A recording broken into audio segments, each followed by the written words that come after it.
नमस्कार साथियों, आप सभी का स्वागत है आपके अपने YouTube चैनल कल्पना क्लासेज में।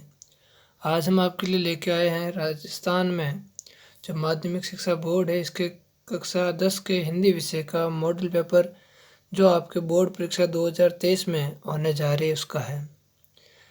और यह मॉडल पेपर एकदम नए परीक्षा पैटर्न पर आधारित है, तो आप इस वीडियो में बने रहे, स्किप ना करें। और इसमें जितने क्वेश्चन आ रहे हैं और किस प्रकार का आपका पेपर बनाया जा रहा है उसके बारे में जानकारी दी जाएगी। तो आइए शुरू करते हैं आज का ये मॉडल पेपर। सबसे पहले देखिए माध्यमिक शिक्षा बोर्ड राजस्थान अजमेर मॉडल प्रश्न पत्र परीक्षा 2023 का है, कक्षा 10 और विषय हिंदी का। आपको समय दिया जाएगा 3 घंटा और 15 मिनट, यानी 3.25 घंटे दिए जाएंगे और 80 नंबर का ये सवाल होगा ये पेपर आपके। और बाकी के जो 20 नंबर है वो आपके विद्यालय से भेजे जाएंगे। अब देखिए पहला पॉइंट है कि उद्देश्य हेतु अंक पार। 4 उद्देश्य से इसमें अंक निर्धारित किए गए हैं। पहला है आपके ज्ञान। ज्ञान का अर्थ होता है जानकारी, कि आपको किन किन बातों की जानकारी है, किस प्रकार की जानकारी है। उसके अंक 12 17 नंबर का ये आपके जो ज्ञान का उद्देश्य है इसे मानकर क्वेश्चन बनाए गए हैं, जो कि आपके 21.25% रहेंगे। फिर दूसरा है आपके अवबोध। अवबोध का अर्थ होता है आपके अर्थ ग्रहण करना, किसी चीज़ के बारे में जानना, उसे समझना, आप किस प्रकार समझ सकते हो। जैसे कि आपके अपठित गद्यांश वगैरह आते हैं, तो उसके 19 नंबर आपको दिए गए हैं। फिर है आपके तीसरे अभिव्यक्ति। अभिव्यक्ति यानी विचारों का प्रकाशन, विचारों को प्रकट करना, अपने अंदर जो बातें हैं उन्हें सहज कर अपनी नोटबुक में लिखना। उसके 29 नंबर दिए गए हैं। और चौथा है आपके मौलिकता, यानी जो सत्य है, आपकी किताब से जो क्वेश्चन पूछे जाएंगे, जो आपको पढ़ा आपने उसके बारे में सवाल आएंगे, वो आपके मौलिकता में आएंगे। टोटल 80 नंबर का ये पेपर होना।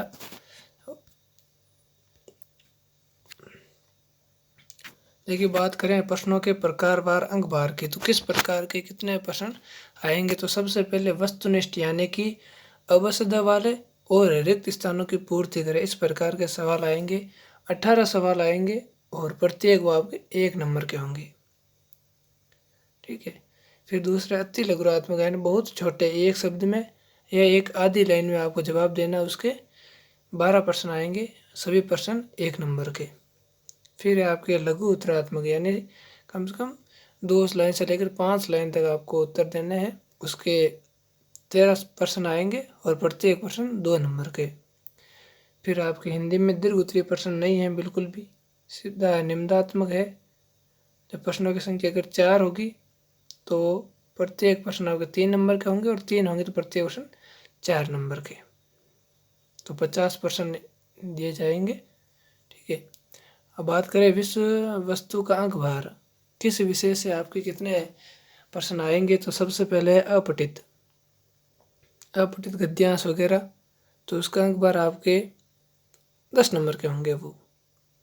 फिर है निबंध 4 नंबर का, पत्र लेखन 4 नंबर का, विज्ञापन 4 नंबर का, व्याकरण एवं रचना 12 नंबर की, क्षितिज जो आपकी पाठ्य पुस्तक है वो 36 नंबर की, और एक कृतिका जो दूसरी पाठ्य पुस्तक है वो 10 नंबर की। ये सब मिला के आपके 80 नंबर के सवाल आएंगे।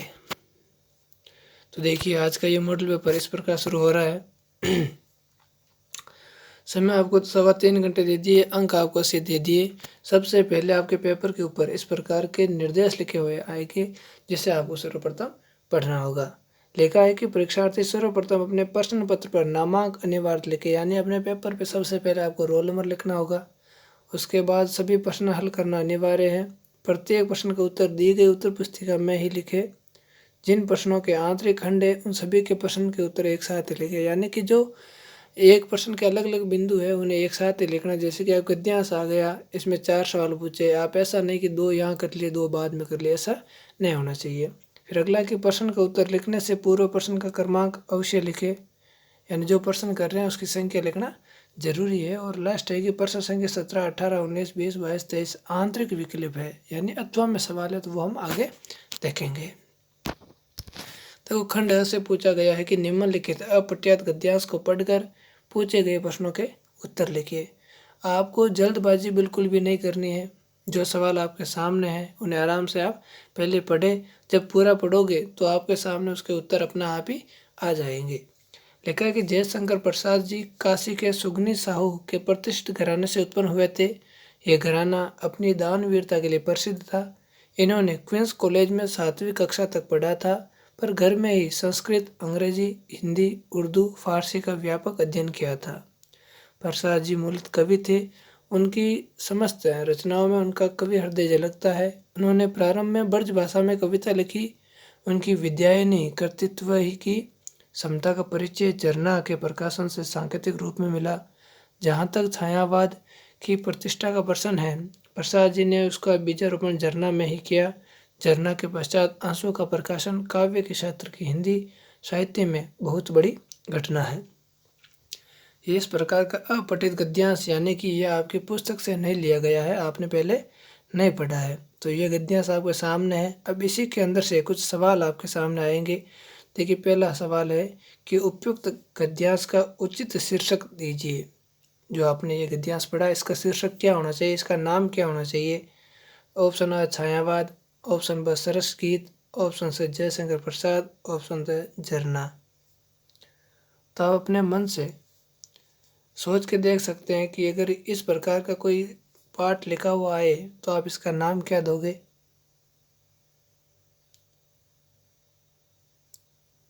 बिल्कुल, देखिए जयशंकर प्रसाद जी की जीवनी जैसा लग रहा है कि वो कहाँ पर थे, कौन सी क्लास में पढ़े, कि कौन सी भाषा जानते थे, क्या काम किया था। तो इसका ऑप्शन स अगर हम रखें तो गलत नहीं होगा, जयशंकर प्रसाद, जिसका आपको 1 नंबर मिल जाएगा। देखिए, जो उत्तर आप खुद अभी ढूंढ रहे हो कमेंट में ज़रूर बताइएगा कितने सही हुए कितने गलत। फिर अगला है प्रसाद जी संबंधित थे सुंगनी साहू घराने से। देखिए, यह तो पहले आ गया, आप पहले यही पढ़ा था कि ये सुंगनी साहू के घराने से संबंधित थे। तो अगर आपने पूरा ध्यान से पढ़ा तो आपको सीधा ही यहाँ पर जवाब मिल गया, आपका समय भी बच गया। देखिए, ऑप्शन आ सुंगनी साहू घराने से आपको 1 नंबर और मिल गया। अगला है कि प्रसाद जी ने सर्वप्रथम कौन सी भाषा में कविता लिखी। अभी आपने ध्यान से पढ़ा होगा तो इसमें बताया था कि कौन सी भाषा में कविता लिखी गई है, अवधी, ब्रिज, राजस्थानी या हिंदी। तो आपको ऑप्शन ब, जैसा कि इस गद्यांश में था, ब्रिज भाषा में, तो आपको 1 नंबर और आ गया। अगला कि निम्न में से कौन सी रचना जयशंकर प्रसाद की है। अभी हमने पढ़ा था आंसू, लहर गीत, विद्यायनी या झरना संगीत। बिल्कुल, आपके ऑप्शन आंसू एकदम सही हो जाएगा। वैसे झरना भी इन्हीं का है, लेकिन झरना संगीत इनकी नहीं है, तो आंसू सही जवाब। अगला है कि जयशंकर प्रसाद ने छायावाद का बीजारोपण किस रचना में किया। ये लाइन भी आपको याद होगी, अभी हमने उसमें पढ़ा है। बिल्कुल, आपके ऑप्शन एकदम राइट हो जाएगा, झरना में। फिर अगला क्वेश्चन ये अथवा में है इसके कि चिर सजग आंखें उनिंदी आज कैसा व्यस्त बाना, जाग तुझको दूर जाना। अचल हिमगिरी के हृदय में आज चाहे कंप हो ले, या परले के आंसू में मौन असित व्योम रोले। आज भी आलोक को डोले तिमिर की घोर छाया, जाग गया विद्युत शिखाओं में निठुर तूफान बोले। पर तुझे है नास पथ पर चिन्ह अपने छोड़ जाना, जा तुझको दूर जाना। इस प्रकार का एक पद्य भाग आपके सामने आया है। इसका पहला क्वेश्चन है कि उपयुक्त काव्यांश का उचित शीर्षक। देखिए, सारे जो वस्तुनिष्ठ है ऑप्शन वाले या रिक्त स्थान वाले वो सभी आपके 1-1 नंबर के रहने वाले हैं। तो उपयुक्त काव्यांश का उचित शीर्षक क्या रहने वाला है। देखिए, उसमें जा तुझको दूर जाना 2 बार आया है। इस पर थोड़ा जो लेखिका है इसकी महादेवी वर्मा, उन्होंने गौर दिया आपको। तो इसमें आपको यही रहने वाला है, ऑप्शन ब, जा तुझको दूर जाना। ये आपको अपने मन से देखना है, इसका उत्तर आपको मिल नहीं रहा, आपको अपने मन से लिखना है कि इसका क्या शीर्षक होना चाहिए। अगला है तिमिर शब्द का अर्थ होता है, जिसकी में आया देखे डोले तिमिर, तिमिर का अर्थ क्या होगा, तिमिर यानी होता है अंधकार। फिर ये आंखें शब्द का पर्यायवाची शब्द है, पर्यायवाची युग में है। तो देखिए, लोचन और दृग आंखों का है, लेकिन नमन आंखों का नहीं है। ये पावक नल, ये आ का हो गया। नेत्र सही, नयन सही, नभ, नभ आपके आसमान का होता है। और लोचन, दृग और निर्जन, ये लोचन भी आंख का है, दृग भी आंख का, लेकिन निर्जन आंख का नहीं है। तो शायद इसमें मिसप्रिंट है आपके, ठीक है। अगला है, उक्त काव्य पंक्तियों कौन से भाव को व्यक्त करती है। जो ऊपर काव्य पंक्तियां हैं, जो पद्यांश है, ये कौन से भाव को प्रकट करती है। तो आपके अंदर एक वीरता जगा रही है, तो ये वीरता के भाव को प्रकट कर रही है। फिर चिर सजग अर्थ होता है चिर सजग यानी निरंतर जागरूक। उनमें शब्द का अर्थ, उनमें शब्द का अर्थ बिल्कुल आपके ऑप्शन अ प्रकाश होगा। और फिर सवाल है कि जॉर्ज पंचम की नाग कहानी है। देखिए, जॉर्ज पंचम की नाग कहानी है, ये आपके पाठ्य पुस्तक से लिया गया सवाल है। दूसरा पाठ ये आपके जॉर्ज पंचम की नाग। ये कहानी कैसी है, आपने पढ़ी होगी तो आपको पता है कि इसमें व्यंग्यात्मक यानी किसी मनोरंजन के लिए थी, संस्मरण यानी या एक कोई पुरानी घटना याद दिलाने की थी, ऐतिहासिक यानी जो इतिहास में कोई युद्ध वगैरह हुए उसके बारे में कोई जानकारी थी, या बाल मनोवैज्ञानिक यानी बच्चों के मस्तिष्क को लेकर यानी इसके दिमाग से जुड़े हुए कोई सवाल थे। तो ये आपको बताना है क्योंकि ये आपने पढ़ रखी है। फिर कुछ सवाल है कि निम्नलिखित रिक्त स्थानों की पूर्ति कीजिए। कुछ खाली जगह दी गई है, इनकी पूर्ति करनी है आपको। कि गाय, आदमी, पुस्तक आदि शब्द रिक्त स्थान संज्ञा का बोध कराते हैं, यानी ये किस संज्ञा का बोध करे। ये देखिए सारे आपके एक एक नंबर के रहने वाले हैं। तो गाय, आदमी, पुस्तक ये किस संज्ञा का बोध कराते हैं। बिल्कुल आपके जातिवाचक, इसमें आएगा आपके जातिवाचक आ जाएगा। कि गाय, आदमी, पुस्तक, यहाँ पर किसी का नाम नहीं दिया गया है लेकिन उसकी जाति बताई गई है, तो जातिवाचक। फिर जिस सर्वनाम का प्रयोग खाली जगह के लिए किया जाता है उसे प्रश्नवाचक सर्वनाम कहते हैं। तो यानी जिस सर्वनाम का प्रयोग किसी पर्सन के लिए किया जाता है यानी सवाल के लिए किया जाता है उसे प्रश्नवाचक सर्वनाम कहते हैं। ऐसे शब्द जो संज्ञा या सर्वनाम की विशेषता बतलाते हैं वो क्या कहलाते हैं, तो वो हो जाएगा आपके विशेषण। फिर अविकारी शब्द ही खाली जगह शब्द भी कहलाते हैं, इसमें आपके आएगा अव्यय। ये देखिए व्याकरण के सवाल है, तो अविकारी शब्द ये आपके अव्यय भी कहलाते हैं। और अनुज शब्द में उपसर्ग है, उपसर्ग यानी जो शब्द के आगे लगता है, और प्रत्यय यानी जो शब्द के पीछे लगता है। तो अनुज शब्द में उपसर्ग क्या है, वो आपको अनु हो जाएगा। फिर मानवता शब्द में मूल शब्द क्या है, मानवता में आपके मानव जो शब्द है वो आपके मूल है। अब फिर से आपकी किताब से और व्याकरण से एक एक नंबर के अति लघुरात्मक प्रश्न लिए गए हैं। इसमें लिखा हुआ है कि व्यंजन संधि की परिभाषा लिखिए। तो आपने पढ़ा होगा व्यंजन संधि किसे कहते हैं, तो जो व्यंजनों के मेल से बने शब्द होते हैं उसे व्यंजन संधि कहते हैं।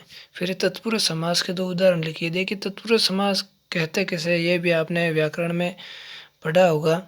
अगर व्याकरण संबंधी आपको कोई प्रॉब्लम है, कोई जानकारी चाहिए तो कमेंट में बताइएगा, उसकी भी क्लास आपके इस चैनल पर लगेगी।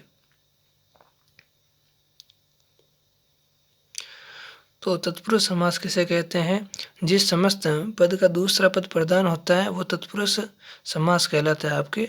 और इसमें कारक चिन्हों का भी प्रयोग होता है, जैसे कि से, मैं, इस प्रकार के शब्दों का प्रयोग होता है। तो इसके दो उदाहरण लिखने हैं, तो इसके दो उदाहरण कौन कौन से होंगे आप बताइए। जैसे कि शरणागत, शरण में आया हुआ, इसमें देखिए मैं का प्रयोग हुआ है। और दूसरा आपके हो जाएगा गुण रहित, गुण से रहित। फिर एक काठ का उल्लू होना मुहावरे का अर्थ लिखिए। काठ का उल्लू होना मुहावरे का अर्थ होता है आपके मूर्ख, इसका इतना अर्थ है मूर्ख होना। फिर जैसी करनी वैसी भरनी लोकोक्ति का वाक्य प्रयोग कीजिए, यानी वाक्य में इसका प्रयोग करना है। तो जैसी करनी वैसी भरने का अर्थ क्या होता है पहले ये जानना जरूरी है। तो इसका अर्थ होता है कर्म के अनुसार फल मिलना, जैसा कार्य करोगे वैसा ही आपको फल मिलेगा। तो इसका वाक्य प्रयोग आप किस प्रकार कर पाओगे। हाँ, जैसे कि श्याम ने चोरी की है तो जेल जाना ही पड़ेगा, क्योंकि जैसी करनी वैसी भरनी होती है। बिल्कुल। अगला प्रश्न है, यतीन्द्र मिश्र का जन्म कब और कहाँ हुआ? ये आपके पुस्तक से लिया गया सवाल है। यतीन्द्र मिश्र का जन्म कब और कहाँ हुआ? तो अपने लेखक परिचय में पढ़ा होगा 12 अप्रैल 1977 में अयोध्या, जो कि आपके उत्तर प्रदेश में, वहाँ पर हुआ। अगला कि महावीर प्रसाद ने क्या तर्क देकर स्त्री शिक्षा का समर्थन किया? महावीर प्रसाद ने क्या तर्क देकर स्त्री शिक्षा का समर्थन किया? यह आपकी पुस्तक से जो 15 नंबर पार्ट है वहाँ से लिया गया, आपने पढ़ा होगा। और अभी तक वहाँ तक आप नहीं पहुँचे तो जल्द ही आपको वो पाठ पढ़ा दिया जाएगा। उन्होंने कहा था कि यदि स्त्री शिक्षा से अनर्थ होता है तो पुरुषों द्वारा किए गए अनर्थ भी उसी शिक्षा का परिणाम होने चाहिए। इस वाक्य से इन्होंने स्त्री शिक्षा का समर्थन किया। अगला है कि बच्चे की अंतरित मुस्कान का कवि के मन पर क्या प्रभाव पड़ा? तो ये भी आपके पुस्तक से लिया गया सवाल है। इसमें सारे पुस्तकें हैं और जो एक एक नंबर के सवाल आने वाले हैं। ये आपकी पुस्तक का छठा पाठ है, अंतरित मुस्कान। तो इसका क्या प्रभाव पड़ा? तो इसके जो दंतुरित मुस्कान थी बच्चे की, इससे कवि पर गहरा प्रभाव पड़ा। उसे वो मनमोहक लगती थी, जो मृत शरीर में भी प्राण डाल देती थी। अगला है कि गिरिजा कुमार माथुर की किन्हीं 2 रचनाओं के नाम लिखिए। तो ये भी लेखक परिचय का सवाल है। इनकी 2 रचनाएं कौन कौन सी है? एक तो जैसे कि नाश और निर्माण, और एक हो जाएगी आपकी धूप और या धूप के दान। तो नाश और निर्माण और धूप के दान। फिर अगला है कि संगतकार कविता किसके महत्व पर विचार करती है? जो आपने कविता पढ़ी है, संगतकार कविता किसके महत्व पर विचार करती है? तो इसका क्या जवाब होगा कि मुख्य गायक का साथ देने वाले संगतकार की भूमिका के महत्व पर विचार करती है। अगला कि भदत्त आनंद कौशल्यान ने सभ्यता को किसका परिणाम माना है? बिल्कुल, ये आपके 17वें पाठ से लिया गया सवाल है। जैसा कि आप अभी पढ़ोगे तो आपको जानकारी होगी कि भदत्त आनंद कौशल्यान ने सभ्यता को किसका परिणाम माना है। फिर अगला कि रानी आए और नाक ना हो पंक्ति में किसकी नाक ना होने की बात कही गई है? ये भी आपके दूसरे पाठ से जो जॉर्ज पंचम की नाक है उससे सवाल लिया गया है, जो कि 1 नंबर का रहने वाला है। और इन सब के जवाब आपको पहले अपनी पुस्तक में ढूंढिए। अगर आते हैं तो कमेंट में ज़रूर बताइएगा। और आगे किस विषय के विद्यार्थी रहे, मैं क्यों लिखता हूँ, पाठ के आधार पर बताइए। ये आपके जो पाठ है मैं क्यों लिखता हूँ, इसमें जो लेखक है अज्ञे जी, इनके बारे में कुछ बताया गया है। तो इस पाठ के अनुसार वो किस विषय के विद्यार्थी रहे थे? इस पाठ में आपने पढ़ा होगा वो विज्ञान विषय के विद्यार्थी रहे। और इसके अलावा वो संस्कृत, फारसी, अंग्रेजी और बांग्ला भाषा भी जानते थे। ये तो हो गया आपके अति लघुरात्मक। अब आए हैं देखिए थोड़े लघुरात्मक 2-2 नंबर के प्रश्न देखिए। ऊपर आप लिखा है कि प्रश्न संख्या 4 से 16 तक के लिए प्रत्येक प्रश्न के लिए अधिकतम उत्तर सीमा 45 शब्द है। आपको 45 शब्दों के अंदर अंदर इनके जवाब देने हैं। कि माता का अंचल पाठ में बाल मनोभावों की सहज अभिव्यक्ति हुई है, किसी एक उदाहरण द्वारा समझाइए। फिर 5वां कि शांति और अहिंसा की प्रतीक ये पताकाएं, इन पताकाओं का क्या महत्व बताया गया है? साना साना हाथ जोड़ी पाठ के आधार पर बताइए। अगला है कि दुलारी का परिचय टुन्नू से कहाँ और कैसे हुआ? काल के आधार पर क्रिया के भेदों के उदाहरण सहित समझे। ये व्याकरण का सवाल है कि काल के आधार पर क्रिया के भेदों के उदाहरण सहित समझाइए। फिर गोपियों ने उद्योग को बड़भागी क्यों बताया है? गोपी ने उद्योग को बड़भागी क्यों बताया है? क्योंकि वो हमेशा भगवान कृष्ण के पास रहते थे। फिर अगला कि बाल गोविंद भक्त अपने किन चारित्रिक विशेषताओं के कारण साधु कहलाते थे? और ये दंतुरित मुस्कान कविता का मूल भाव अपने शब्दों में लिखिए। छाया मत छूना मन होगा दुख दूना पंक्ति में कवि क्या कहना चाहता है? और काशी संस्कृति की पाठशाला है क्यों? नौबत खाने में पाठ के आधार पर बताइए। ये देखिए मॉडल पेपर है और आपको पता रहेगा किस प्रकार के सवाल आने वाले हैं और किस प्रकार से इनके नंबर दिए जाएंगे। तो ये आपके 2-2 नंबर के सवाल होंगे। आगे फिर प्रश्न है कि संस्कृति क्या है, अपने शब्दों में लिखिए। और नाटकों में स्त्रियों का प्राकृत बोलना उनके अपढ़ होने का प्रमाण है, उक्त कथन के पाठ के अंतर्गत आए उदाहरण द्वारा समझाइए। और अगला कि सूरदास का जीवन परिचय एवं कर्तृत्व संक्षेप में लिखिए। ये देखिए आपके कवि परिचय, लेखक परिचय भी आपको पढ़ना होगा, उनसे भी सवाल काफ़ी सारा है। और अगला है राम वृक्ष बेनीपुरी का जीवन परिचय एवं कर्तृत्व संक्षेप में लिखिए। देखिए लेखक परिचय, कवि परिचय ध्यान से पढ़े आप। फिर है खंड स, इसमें निम्नलिखित पठित गद्यांश की सप्रसंग व्याख्या कीजिए। ये देखिए ये पठित गद्यांश है, वो पहले आया पठित, ये पठित यानी आपकी किताब से लिए गए, आपको ये पढ़ना है। अथवा में सवाल है, दोनों में या तो ये करो या फिर ये करो। आपको इन्हें पढ़कर पता लगाना है कि इसके लेखक कौन है, कौन सा पाठ है, आपके किस पुस्तक से लिया गया है और इसका अर्थ और मतलब क्या है। ठीक है, तो ये आप पढ़ोगे। और अगर आपने किताब से ये पहले से पढ़ रखा है तो आपको इसका जवाब आसानी से मिल जाएगा। इसके कोई सवाल नहीं है दूसरे, आपको ये देखकर इसकी व्याख्या करनी है कि इसका नाम, पाठ का क्या नाम है, लेखक का क्या नाम है, कौन से पाठ से लिया गया और किस पुस्तक से लिया गया है, और इसमें लेखक क्या कहना चाहते हैं, दोनों में से कोई एक करना है। फिर इसी प्रकार अगला सवाल ये आपके कितने नंबर का, देखो 1+2 यानी 3 नंबर के। और अगला सवाल है इसी प्रकार, वो गद्यांश था ये पद्यांश है, ये भी आपकी कविता है किताब में आई हुई, उन्हीं दोनों में से ये करना है, उन्हीं की तरह। फिर अगला देखिए 3 नंबर का सवाल है, यानी ये बड़े वाला सवाल है निम्नात्मक कि लक्ष्मण और परशुराम के मध्य हुए संवाद को उदाहरण सहित लिखिए, अथवा आत्मकथ्य कविता के मूल भावों पर विस्तृत प्रकाश डालिए, दोनों में से ये करना जो कि आपके 3 नंबर का रहेगा। फिर अगला कि फादर बुल के संकल्प से सन्यासी थे, वो मन से सन्यासी नहीं थे, मानवीय करुणा की दिव्य चमक पाठ के आधार पर उक्त कथन की व्याख्या कीजिए, अथवा शीला अग्रवाल कौन थी और मन्नू भंडारी के व्यक्तित्व पर उनका क्या प्रभाव पड़ा। फिर आपकी 21वां सवाल देखिए, निम्नलिखित विषयों में से किसी विषय पर लगभग 300 से 350 शब्द में एक सार गंभीर निबंध लिखना है आपको। आपके 4 ऑप्शन है, चारों में से किसी एक पर लिखना जो आपकी 4 नंबर के होने वाला है। पहला है कि मातृभाषा और उसका महत्व। हमारी मातृभाषा सबकी हिंदी है। और फिर है मेरा प्रिय नेता, मेरी अविस्मरणीय यात्रा और राजस्थान के मेले। ये आपको व्याकरण की पुस्तक में आपको मिल जाएंगे। तो आपके इस बार ये आसानी रहेगी कि आपके ऑप्शन पहले दे चुके हैं, आपको पॉइंट पहले बना के दे चुके हैं कि आपको सबसे पहले मातृभाषा का अर्थ या परिभाषा लिखनी है, फिर रचनात्मक विकास में मातृभाषा का योगदान लिखना है, फिर मातृभाषा व राष्ट्रभाषा के बारे में लिखना है और फिर अंत में उपसंहार लिखना है। और इस बार आपके जो सिलेबस है वो पूरा रहेगा। पिछली बार कोरोना काल में उसे कम कर दिया गया था, लेकिन अभी वर्तमान में पूरा सिलेबस आपको कवर करना होगा। फिर अगला क्वेश्चन है कि स्वयं को आदर्श नगर बीकानेर का नींव मानते हुए अशोक नगर जयपुर निवासी अपने मित्र को बहन की शादी में बुलाने हेतु निमंत्रण पत्र लिखना है, जो कि आपके व्याकरण में आ जाएगा। आपको निमंत्रण पत्र लिखना है, अथवा अगर ये ना करो, अथवा में फिर है कि अपने प्रधानाचार्य, देखिए ध्यान रखिएगा प्रधानाचार्य आया है, ठीक है, ऐसे छोटे छोटे शब्दों पर ध्यान रखिएगा। हिंदी में इनसे भी नंबर आपके कट सकते हैं। को अंग्रेजी विषय का पद रिक्त होने के कारण कोई अतिरिक्त व्यवस्था हेतु प्रार्थना पत्र लिखते हुए कक्षा अध्ययन की वस्तु स्थिति से अवगत कराए। यहाँ पर एक प्रार्थना पत्र है और एक निमंत्रण पत्र, दोनों में से एक करना।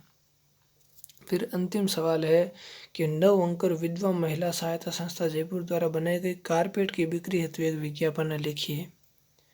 और एक है आपके विद्यालय में SUPW ईश्वर में अनुपयोगी सामग्री से निर्मित उपयोगी सामग्री बिक्री हेतु एक विज्ञापन लिखिए। नहीं, विज्ञापन लेखन का सवाल है, दोनों में से एक करना, ये भी आपके 4 नंबर का रहने वाला। तो इस प्रकार का मॉडल पेपर माध्यमिक शिक्षा बोर्ड अजमेर ने अभी घोषित किया है। तो इसके अनुरूप आप अपनी पढ़ाई को जारी रखिएगा और किसी प्रकार की कोई समस्या या जानकारी चाहिए तो कमेंट में ज़रूर बताइएगा।